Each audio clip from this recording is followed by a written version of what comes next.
Hi friends, in this video we're going to talk about how to set up Raspberry Pi Zero W and run Python scripts and servers on it. Alright, what is a Raspberry Pi Zero W? It's a small pocket CPU that can connect to Wi-Fi. It has also GPIO pins, HDMI and USB connectors. So it's basically a CPU that can fit in your pocket and it's really small. So this micro SD card in the Raspberry Pi acts as a hard disk of the computer, and these pins can be controlled by the operating system. So you can write programs which can control the voltage of these pins. That means you can do a lot of robotic stuff, IoT stuff with Raspberry Pi. And if you install a Raspberry Pi desktop OS and connect this HDMI to a monitor and this USB to keyboard and mouse, you can literally use it as a desktop CPU. But in this video, we're going to install the Lite version of the Raspberry Pi OS. That means you will not have a user interface, but you can access the operating system through a command line. So let's try to install an operating system on this Raspberry Pi. So we need to boot the operating system on this micro SD card. So to install the Raspberry Pi OS Lite, which is a Lite version of the Raspberry Pi OS which doesn't have the user interface, you need to first download the operating system, right? So go to raspberrypi.com/software, and here you can see manually install an operating system image. So see all download options, and here you have the operating system images. There you have the Raspberry Pi OS and Raspberry Pi OS Lite. So this is the OS which we are going to install. So let's see the procedure on how to install the Raspberry Pi OS Lite on the SD card of Raspberry Pi. So first take the SD card of the Raspberry Pi and insert it into a micro SD card reader or micro SD card to USB converter based upon your ports available in your computer. I have a micro SD card reader in my computer, and I also have this micro SD card reader. So I'm taking out the SD card of my Raspberry Pi and I'm inserting into this reader and I'm connecting it to my computer. You can also use this option where you can insert the micro SD card into this USB converter and connect this USB to your computer. So once you connect the Raspberry Pi SD card to your computer, you need to flash the OS onto it, right? So for that, you have the Raspberry Pi Imager software. So download the software for Windows, and I'm downloading the Raspberry Pi Imager. So after installing the Raspberry Pi Imager, open it. So I have opened my Raspberry Pi Imager software. So before using the Raspberry Pi Imager software, just go to your file explorer and see that your memory card is showing up in your file explorer. And before booting the OS onto the memory card, just right click and format the memory card. So I'm going to right click and format the memory card, and you can choose FAT32 and just format the memory card. Alright, my memory card is formatted now. Now I'm going to open the Raspberry Pi Imager software. I'm going to choose the device. Mine is a Raspberry Pi Zero W. So I'm going to use this Raspberry Pi Zero. I have a Zero W option here. So I'm going to select the Raspberry Pi Zero family and then choose the operating system. I'm going to go with the Lite version. So I have this Raspberry Pi OS, Raspberry Pi OS Lite. So I've selected the operating system, and now I need to choose the storage. So if I click on the storage option, I'm seeing the SD card. So click on this. Now I selected the device, operating system which I want, and the storage. So click next, and then we are going to connect our Raspberry Pi in our home Wi-Fi. So instead of giving the settings after installing the OS, Raspberry Pi Imager gives you a very convenient option of flashing the settings also before the OS is flashed. So I'm going to go to the edit settings button, and here I got 3 tabs. Let's try to see the configuration which we need to do. One is to set the host name. So set the host name. I'm setting my host name as Awesome Pi. So this is going to be the host name of the device or the host name of the Linux machine, which is the Raspberry Pi. And set the username and password for the Raspberry Pi. So this is basically the Linux username and password. I'm going to set the username as raspcpu, and let me set the password, and then configure your wireless LAN. So this is my LAN SSID, that means the name of my Wi-Fi. And let me try to type the password here. And this is a very important thing. While you're configuring the Wi-Fi, remember that if you have 2.4G and 5G Wi-Fi's, always select 2.4G. If you select 5G Wi-Fi, it will not work. So we have entered the Wi-Fi credentials and obviously select the wireless LAN country. And then go to the next tab, services. enable the SSH, and here for simplicity I'm using password authentication. If you want, you can even use public key authentication. And then the next is options. I'm selecting eject media when finished and enable telemetry. So let's try to save the configuration. All right, it's asking to apply the OS customization settings, so I'm going to say yes. All existing data will be erased obviously, so let's try to say yes. And now it's writing the operating system onto Raspberry Pi's SD card. It's really that simple to flash the OS onto Raspberry Pi's SD card. No coding required, and it's a very easy process. Alright, after some time the OS is flashed and I got this message. Let's click continue, and that's it. We have successfully flashed the Raspberry Pi OS Lite image onto the SD card. So I'm closing this Raspberry Pi imager and it's already ejected by default. So I'm going to take the SD card and insert it in the Raspberry Pi. After inserting the SD card onto Raspberry Pi, just power it on using the USB cable. Alright, after some time the Raspberry Pi will boot the OS and it will be on. So let's try to connect to the Raspberry Pi using SSH. SSH means secure shell. So take a computer which is in the same Wi-Fi of the Raspberry Pi, and then you can connect to Raspberry Pi using the SSH terminal. So let's try to do that now. Alright, I opened a terminal and let's try to see whether Raspberry Pi is present or not. So the command syntax is really easy. SSH space username @hostname. So the username we set was raspcpu, and then the hostname was awesomepi.local. So let's try to connect to it. So it's telling that it couldn't resolve the hostname because I think the OS is not booted completely. So after waiting some time, I was able to do SSH to the Raspberry Pi, and this message came. Actually, I booted the OS previously and connected from my computer, so it's telling the host key has changed. So if you also encounter this, just go to the .ssh known host file and just remove the host key, and then you can again connect to Raspberry Pi. So let's do that. So I go to the users.ssh folder, and here I got known hosts. Let's try to edit it with the notepad, and here already I got something like awesomepi.local. So let's try to delete this entry. Now let's try to again connect to Raspberry Pi. Let's try to clear the screen and then say SSH space username @hostname. So let's try to enter, and now it's asking to connect. I'm going to say yes, and then it's asking the password. So we're going to use the password which we have entered in the settings of the Raspberry Pi imager. Now after entering the correct password, I'm able to log into the Raspberry Pi remotely from my computer. The Raspberry Pi is not physically connected to my computer, but we are in the same Wi-Fi network. So using SSH, I'm able to take a remote connection of the Raspberry Pi's command line. So now I can control Raspberry Pi using this remote command line using SSH. So let's run a command, who am I? So I'm going to get the username of this Raspberry Pi, and let's try to do something like ls-l. So I can list what are the folders or files. Currently there are no files or folders in this Raspberry Pi. Since it's a home folder, let's try to go a folder up, cd. So you can go to the home folder. Again, let's go to cd, and let's try to do ls-l now. Now I got a lot of folders here. Alright, let's try to clear the terminal. So this way, using SSH, I can take the remote access of my Raspberry Pi in the command line. So now after typing exit, I came out of the Raspberry Pi's remote connection. Alright, now let's try to copy files to Raspberry Pi using the scp command. So just now we talked about the SSH command for remote access. Now let's use the scp commands for copying files to the Raspberry Pi.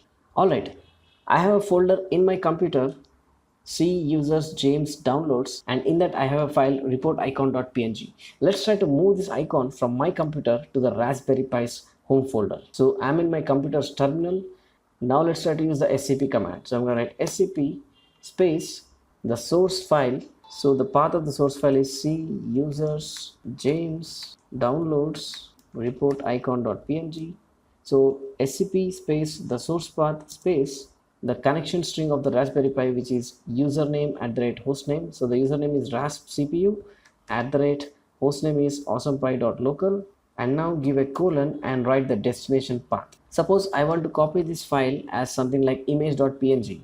I can just write image.png, or else you can write the same name, report-icon.png. So this is the command for scp space source file space username @Raspberry Pi's hostname colon the destination path. So let's try to enter, and now you are going to get the password prompt. Let's try to type the password, and that's it. We have moved the file from our source folder to Raspberry Pi. let's try to log into Raspberry Pi and see whether the file is present. So again, let's try to take the SSH space raspcpu, the username, at the rate hostname, which is awesomepy.local, and let's try to type the password. So we are in the Raspberry Pi's command line. Let's try to write ls, and now you got image.png, which we have copied using the scp command. It's that simple. Let's try to exit from the Raspberry Pi. Let's try to clear the screen here in the Windows terminal. So just now we've talked about moving this file to Raspberry Pi. Let's try to move this folder to Raspberry Pi now. In fact, let's try to create a new folder in Raspberry Pi and move this folder into that folder.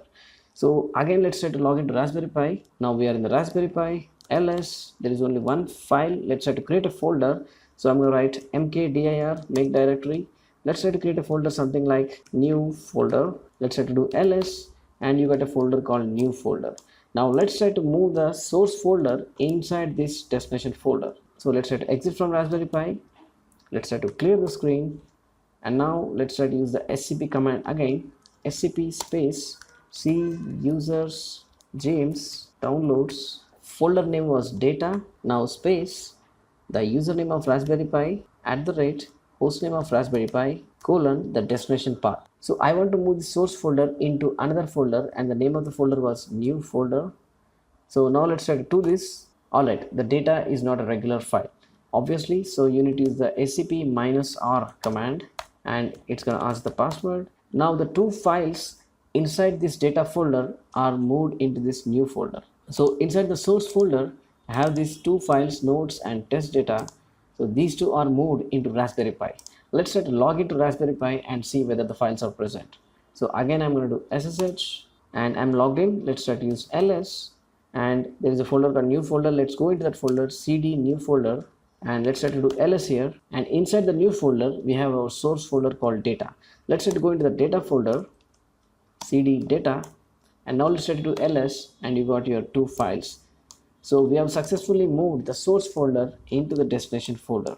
In this example, I'm coming out and going into the Raspberry Pi, but in your case, you can just create a new command line and go to Raspberry Pi in this command line and do some other stuff in another command line. You can do that. So let's try to exit out of Raspberry Pi. So that's it. Using scp command, you can easily move files from your computer into Raspberry Pi using the command line. What if you can use GUI instead of command line for viewing the Raspberry Pi? Since we are logging into Raspberry Pi using SSH, we can use WinSCP to log into Raspberry Pi. So WinSCP application provides a convenient UI to manage files remotely over SSH of a remote device. So I've already installed WinSCP. Let's try to open that. So let's try to create a new site. Let's use SFTP. The hostname is awesomepy.local, or else you can just write awesomepy. The username is raspcpu, and let's try to write the password, and let's try to log in here. Let's try to update. Now you are logged into the Raspberry Pi remotely using WinSCP, and here you can just go up and see all the folders of the Raspberry Pi here, just like your Windows Explorer. So I'm going to go into the home folder. Now this is the raspcp user folder, and here this was the new folder which you have created. This is the data folder which you have moved, and this is the data inside the Raspberry Pi. You can even edit the data here. Let's try to right click and click edit, and now you can see the data inside it. Let me try to just edit it, and you can even save this remotely and close it. So this way, just like Windows Explorer, you can graphically change the data in your Raspberry Pi very easily using WinSCP. So just for this example, let's try to go to this folder and even delete this folder. So I'm just deleting the data folder. That's it. And this was also the file which we have copied from our computer. Let's try to copy this from our source computer to the Raspberry Pi. Just go to any folder you want. I'm going to go to the downloads folder. Just copy this or paste, or you can just drag and move here. And that's all. We have moved files from our computer to Raspberry Pi. And let's try to delete this again. That's it. So this is how easily you can use WinSCP to control the data in Raspberry Pi. Alright, till now we have completed the setting up of Raspberry Pi. But we said we would run Python scripts and servers in Raspberry Pi, right? So you need to install some packages and run your Python code. So how can you install packages in Raspberry Pi? So installing software is just like installing software in Ubuntu, because Raspberry Pi is a Debian based OS. That means most of the commands you know in Ubuntu are going to be applicable in Raspberry Pi. So suppose if you want to update all packages, you can just write sudo apt update and sudo apt upgrade, and all your packages in the Raspberry Pi would be updated. Or else if you want to install a single package, you can write, for example, like sudo apt install nginx. This command would install the nginx module. So this way, just like in Ubuntu, you can install software in your Raspberry Pi. Now let's try to install Python in Raspberry Pi. Just like Ubuntu, Raspberry Pi comes by default with Python, so you can just upgrade it if you want and use Python in Raspberry Pi. So let's try to go to Raspberry Pi and do something in Python. So I'm in my command line again. Let's try to clear the screen and let's try to go to the Raspberry Pi. So I'm going to write ssh raspcpu@awesomepi.local. Let's try to enter the password. Now I've taken the remote terminal. Let's try to see whether I have Python already. So I'm going to write python 3, and that's it. You got Python. I'm going to write print hello world, and that's it. I got my Python executed here. Let's try to exit the Python. Let's try to clear the screen. If you want, you can upgrade your Python. So I'm going to write sudo apt upgrade python, in fact python 3, and that's it. My Python is upgraded. And if you want to use pip, so if I write pip here, it will say pip command not found. So in order to install pip, you need to just write sudo apt install python 3 pip. So I'm going to write python 3 -pip. So that's it. We have installed pip. So now if I write python 3 -m pip, obviously something is happening here. It's not saying that module is not present. So let's try to write again python 3 -m pip install flask. Let's try to install flask so that I can run some server in this Raspberry Pi. So now flask is being installed, and that's it. We have completed installing flask using pip. So now we have successfully installed Python and Python packages in our Raspberry Pi. Let's try to create a simple flask web server which is going to say hello world. So I'm in my Raspberry Pi. Let's try to do ls. Let's try to create a new folder for our Python scripts. So I'm going to write mkdir python scripts. So I'm creating a new directory for Python scripts, and let's go to the Python scripts directory, and here I can create files. So let's try to create a new file, something like server.py. So I'm going to write touch server.py. So ls, I got a file called server.py, and I can edit this server.py to create a Flask server. So I'm going to write nano server.py. So I'll get an interface to edit something in server.py. So this is a nano editor, so I can write whatever I want here. So I've written a simple Python code which acts as a Flask server. I'm importing Flask from the Flask module, creating a Flask server instance. I've created a simple root which is hello world at the home page or the root URL, and I'm telling that run this server and listen on port 5000. So that's all. Let's try to save it now. So I'm going to write Control X, and it's going to ask save changes. So I'm going to say Y, yes. Let's try to enter, and that's all. Let's try to see again the contents of the server.py. So I can write cat server.py. You can see the server.py contents are as expected. So this is how you can write files using the command line in SSH, but you don't need to do that. You can just go to the WinSCP, and let's try to refresh this again. So in the Raspberry Pi, you can see the folders. This is our folder which we have created Python scripts. This is the server.py file. Let's try to open this, and you can write whatever you want in this editor, save it and close it. You can even do the command line way or the WinSCP way, whatever is convenient for you. Alright, we got our server code here. Let's try to run this server. So I'm in the command line. Let's try to clear the command line. So I'm in the Python scripts folder, ls, I got the server.py file, and just run the Python file using python 3 server.py, and that's it. Your Flask server is running. Now let's go to the browser in my computer, and I'm writing awesomepy.local:5000. The Raspberry Pi is not physically connected to my computer, but it's in the same network as my computer, and this is the host name and this is the port on which the Flask server is running. So let's try to go to this URL, and you can see hello world. So this content is being served remotely by Raspberry Pi as a server. So we have successfully run a Python server and a Raspberry Pi. You can do a lot of things like hosting dashboards or creating a user interface to do IoT things like controlling the pins which can be used to control the servos, lights, sensors, etc. But if you just do Control C, the server will be switched off, or else if you even disconnect the command line, the server will be stopped. So how can I make the server to run in background on this Raspberry Pi? It's pretty simple actually.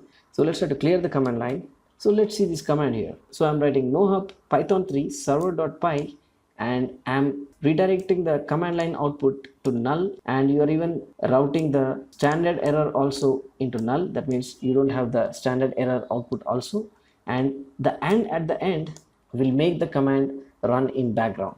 So if I just click enter, you got a process 1481 and the server is running in the background. So if I just go to the browser and click reload again, the server is running. Let's try to reload again, the server is running. Even if I close this command line, the server is running in the background in the Raspberry Pi. So using command like this, you can make your Flask server to run in the Raspberry Pi continuously. So how can I kill the server? So I can use psax to see the processes. There are a lot of processes.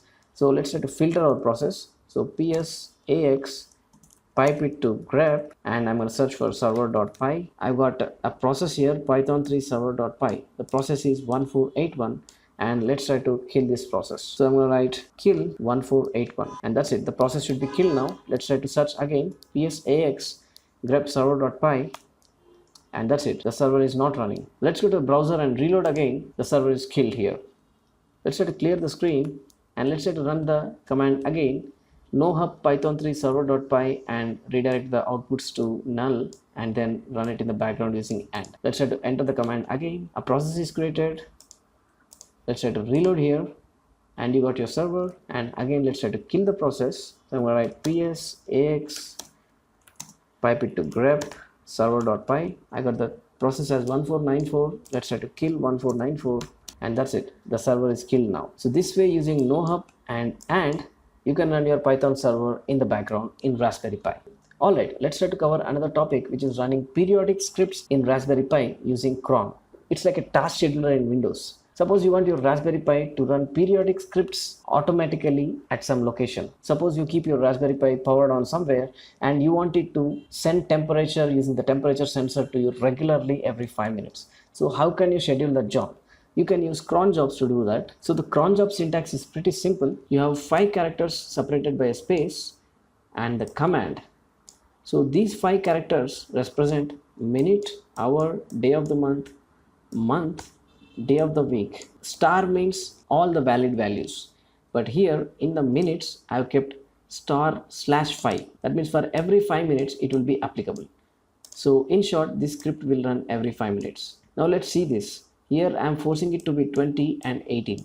That means this script will run only at 18-20 hours. And here in the last character I have written 0-2. That means 0 to 2 in the day of week. So 0 to 2 means Sunday, Monday, Tuesday. So that means this task will run on 18-20 hours of every Sunday, Monday and Tuesday. So this way, using the cron syntax, you can run your commands on a periodicity defined by cron syntax. So how can you create a cron job in Raspberry Pi? You can use the cron tab -e command. So let's try to do that now. So I'm in my Raspberry Pi. Let's try to clear the screen. I'm going to write cron tab -e, so which is editing the cron tab actually. So it's going to ask an editor. This will be the first time. So I'm choosing nano, number 1, which is nano. So I can edit the cron tab now. So here I'm going to create a job. So the syntax is also hinted here for easy understanding. So let's try to run a script for every 1 minute now. Or else let's try to create the index.py first. So in the WinSCP, I'm in the Python scripts folder. So let's try to create a file index.py, new file index.py. So I'm creating a small script which creates logs into a text file called test.log. So let's try to save this index.py. And now I've written the cron job which will run every minute, and the script is python3 index.py. Let's try to exit, Control X, save the modified buffer, yes, and click enter. And that's it. Your cron job is done. You can see the cron job again, cron tab -L, which will show you the cron jobs. So this was the cron job. Let's try to see the cron tab logs. So I'm going to go to the home, and let's try to go to the var log syslog. Alright, we did a small mistake here. This cron tab is specific to the user, so I don't need to write this home rasp CPU here. So let's try to modify the cron tab. So I'm going to write cron tab -e. So I'm going to change the cron tab syntax here. So I'm going to just write python3 python scripts index.py. Now let's try to Control X, save yes, enter. And let's try to verify again, cron tab minus L. We got my cron tab syntax. And let's try to go to the folder, home, wrap CPU, and here you can see the test log is generated. So if I open the test.log, I'm seeing the logs every minute. So every minute the logs will be dumped into this test.log. So the cron job is running in the background creating the logs. This is just an example, but instead of creating logs, you can do a lot of other tasks like sending sensor data, sending telemetry, or whatever. So let's try to remove this cron job here. So I'm going to write cron tab minus E, and let's try to comment out this cron tab. I'm going to use hash, and that's it. My cron tab will not run now. So let's try to control X, save the buffer, yes, enter, cron tab minus L. The cron job is commented out. Now you should not see new logs in this text file. So that's it. This is how you can run periodic scripts in Raspberry Pi using the cron tab. So that's it guys. This is how you can set up Raspberry Pi to run Python servers or Python scripts. You can see I've created a blog post on setting up Raspberry Pi 0W to run Python scripts and servers. I've given you the notes, diagrams, code, configuration, etc. so that you can set up your own Raspberry Pi. I've also given you the links to the documentation so that you can do further reading. So please check out the link of this blog post in the description of this video. Please ask questions or post your valuable feedback in the comment section. Hope you like this video guys. Thank you for watching. Peace.